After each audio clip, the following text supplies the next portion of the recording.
The string find method in Python returns the index the substring you're looking for starts at. One note, only use the find method if you need to find the index the substring occurs at. You can use in to determine whether or not a substring occurs within a string. If the substring you're looking for doesn't occur within the string, then -1 is returned. If you give one numeric argument, that's the index to start the search at. There are no L's in Ligma starting at index 1, so -1 is returned. If you give two numeric arguments, the second numeric argument is the first index to exclude from the search.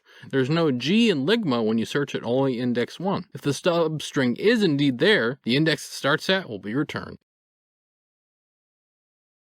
Stir.index. 3 arguments, 2 of which are optional.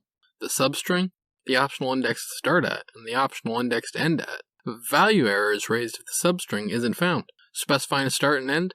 S equals hello world, s.index, LO, start at 4, end at the end of the string. This will raise a value error because LO starts at index 3. The happy path, S equals hello world, s.index, LO. This will return 3 because that's where LO starts.